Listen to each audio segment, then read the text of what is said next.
What's good, everybody, and welcome back to my channel, Smoking and Grilling. And today, you guys seen the thumbnail, ain't no need me to hype it up, nothing like that. You know what I'm doing. I'm grilling the cowboy steak. Some people call it the tomahawk. Whatever it is, it's a big steak. Hey, so I'm getting ready to show you guys in this video just how easy it is to do, you know what I mean, and take you guys through the process and show you. Hey, I don't want to over talk this. Really, I don't. Listen, you talking about simplifying some stuff. Hey, that I'm gonna do. Hey, so look, I'm getting ready to show you guys, show you the ingredients. With that being said, let me go ahead and just break right into this steak, show you these ingredients, and let's get on that grill. Now, I know usually when I go over my ingredients, you know, I have the little bowls all over the place, you know, stuff like that, right? Hey, but when you want to talk about making a good steak, listen, all we're gonna use is salt, right? That's kosher salt. And we're gonna put some pepper on it. But I'm not gonna put no pepper on it right off the bat. You know what I mean? So right now, I'm gonna go ahead and salt it. But the first thing I'm gonna do is, I'm gonna be using my meat stick. You gotta get one, you don't have to get one of these, but I'm gonna tell you why, and I'm gonna explain all of that next week. But this right here gets inserted in here. I'm gonna just give you the gist. I insert this in here, and it has this little line right here, right? You guys might not be able to see that. Let's see. See if I can get it to focus on this line right here. There's a line right there, right? You insert it into the meat in the middle, so it'll go in about that deep. Listen, we want to cook by the internal temperature. So now you guys are gonna find out, when you ask me about the time, it's not about the time, it's really about the internal temp and what we're trying to achieve. If you're using something like this, you know, like an instant read or something like that, when you use these, that means you gotta go take the hood off of your, take the lid off of your, you know, your cure or whatever, and then you letting the heat out. Same thing that we say when we using a crock pot. If you open it or you looking, you ain't cooking. Same thing when it comes to barbecue. Let me just trim this up a little bit, and we'll go from there.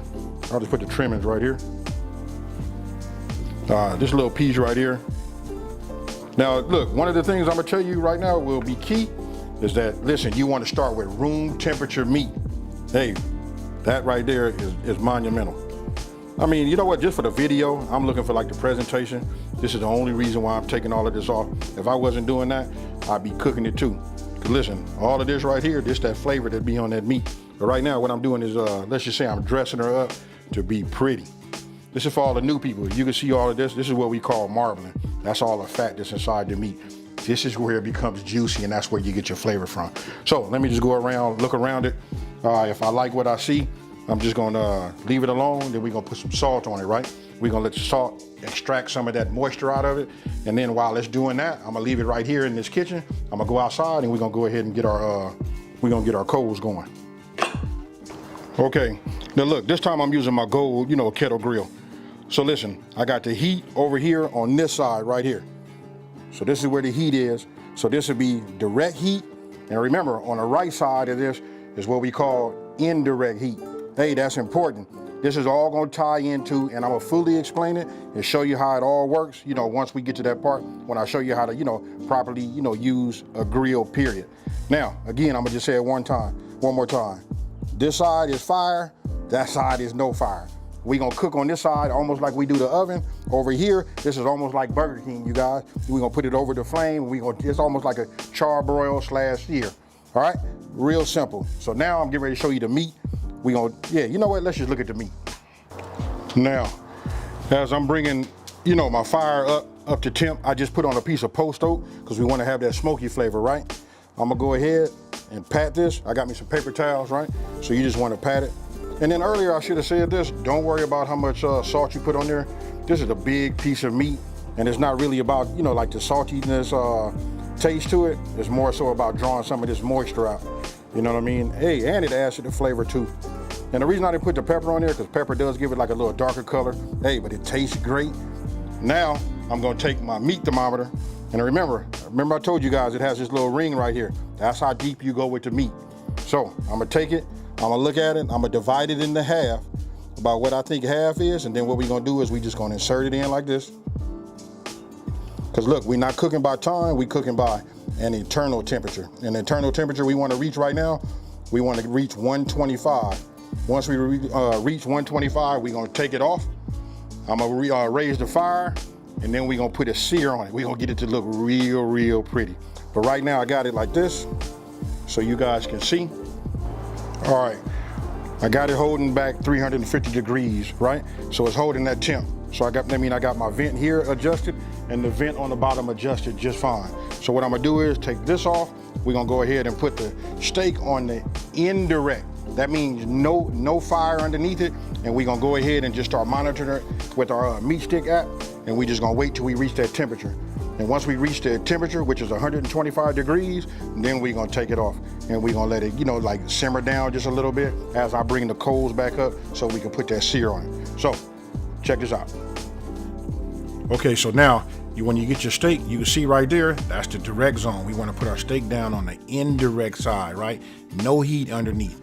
Put your lid on and you wanna maintain your heat at about 350 degrees, until your meat stick or whatever you're using tells you it's done. And then when it's done, it looks like that, not like I'll just say that's not the prettiest steak, right?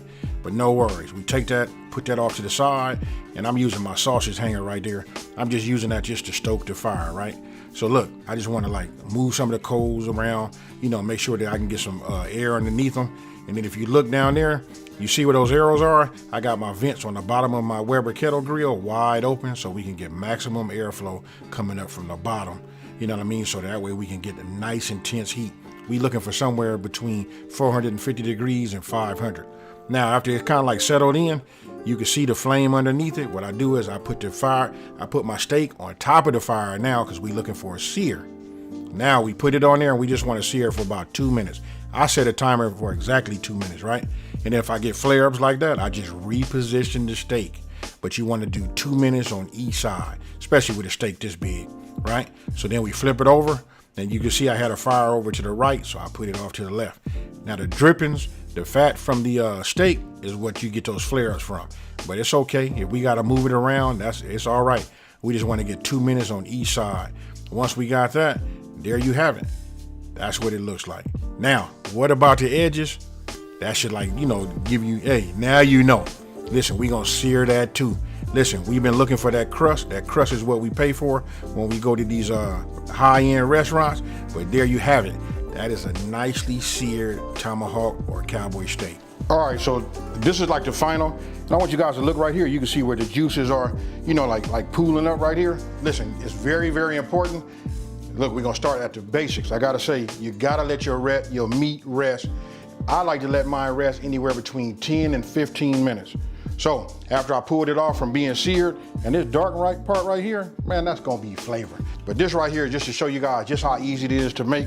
And don't ask me no times, you guys, listen, because listen, we cook by internals. That's the most important thing, especially when you're fooling with this steak. So let me go ahead and move all of this right now. And I tell you what, let's just go ahead and cut it. Let me move this.